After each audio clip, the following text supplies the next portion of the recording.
केजरीवाल शराब घोटाले का दोषी है या नहीं, ये तो आपको वीडियो के लास्ट में ही पता चलेगा। इस शराब घोटाले की पूरी कहानी दो लोगों से शुरू होती है, जिसमें पहला नाम है विजय नायर, जो कि आम आदमी पार्टी में कम्युनिकेशन इंचार्ज की भूमिका अदा करता था। दूसरा नाम है समीर महेंद्रू, जो बड़े लेवल का शराब का व्यापारी।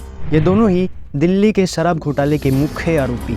विजय नायर पर यह आरोप है कि नई शराब नीति के तहत जिन शराब के व्यापारियों को करोड़ों रुपए का फायदा पहुंचाया गया, इन सब से वो खुद डीलिंग करता था और समीर महेंद्रू से तो बहुत बार मुलाकात कर चुका था। इस बात का खुलासा ईडी ने 2022 में ही कर दिया था। लेकिन जब मनीष सिसोदिया की गिरफ्तारी हुई और इस मामले की जब बारीकी से पूछताछ की गई, तो पता चला कि जिन लोगों से विजय नायर डीलिंग करता था, उन सबसे दिल्ली के सीएम अरविंद केजरीवाल ने खुद बातचीत की थी। इसमें समीर महेंद्रू को भी शामिल किया गया था। ईडी ने अपनी चार्जशीट में बताया कि जब विजय नायर ने समीर महेंद्रू को दिल्ली में आकर काम करने के लिए कहा, तो समीर महेंद्रू सीएम केजरीवाल से बात करना चाहता था। जब विजय नायर ने केजरीवाल को ये बात बताई, तो केजरीवाल आसानी से उनसे मिलने के लिए तैयार हो गया था।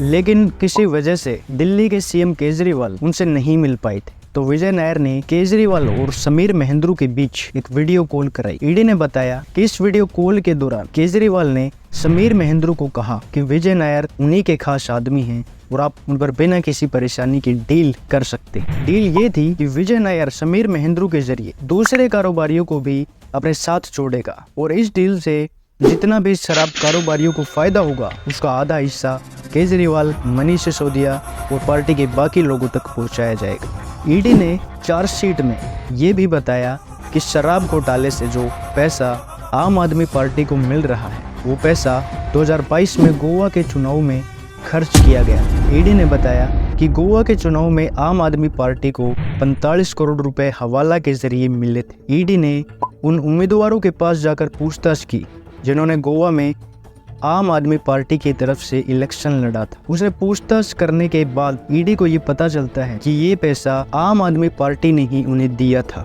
और ये भी पता चला कि ये पैसा उन्हें पार्टी ने कैश में दिया था।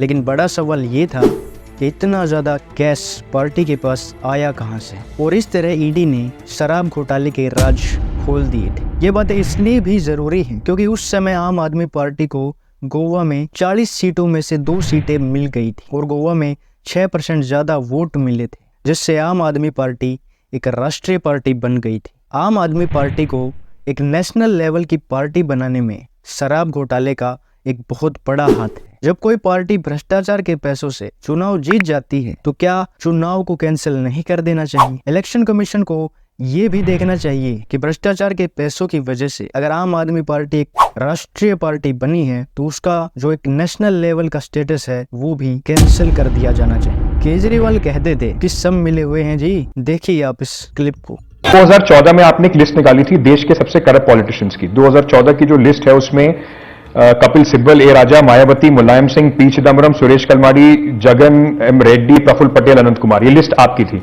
इनमें से ज्यादातर लोगों के साथ आजकल आप ऐसे खड़े होते हैं हाथ से हाथ मिला के। देश की मजबूरी है, बीजेपी को हराना जरूरी है। देश की मजबूरी है, करप्ट लोगों के साथ अरविंद केजरीवाल खड़े हों।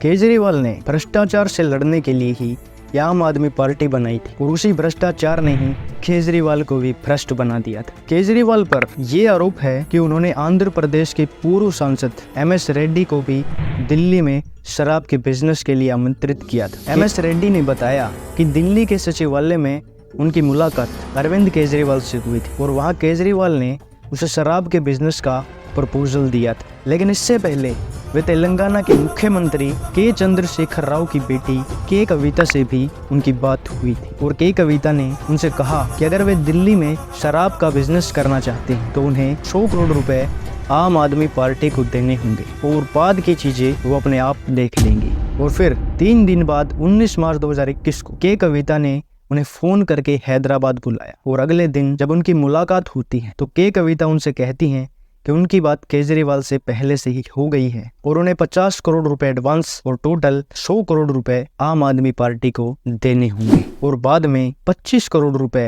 कविता के जरिए आम आदमी पार्टी को दे दिए गए थे। अरविंद केजरीवाल के वकील इन आरोपों पर कहते हैं कि 80% गवाहों ने अपने बयान में केजरीवाल का नाम ही नहीं लिया है। और अदालत को ये बात समझनी होगी कि ईडी ने ठीक चुनावों से पहले ही आम आदमी पार्टी के सदस्यों को जेल में बंद कर दिया है। इन सभी फैक्ट्स को ध्यान में रखते हुए जो हमने आपको इस वीडियो में बताए हैं, आप कमेंट करके बताएं कि आपको क्या लगता है कि केजरीवाल दोषी है या नहीं। और अगर वीडियो आपको पसंद आई हो तो चैनल को सब्सक्राइब कर दीजिए और वीडियो को लाइक कर दीजिए। दोस्तों नमस्कार, मेरा नाम है मौलिक और मिलते हैं एक ऐसी ही मिस्टीरियस वीडियो के साथ।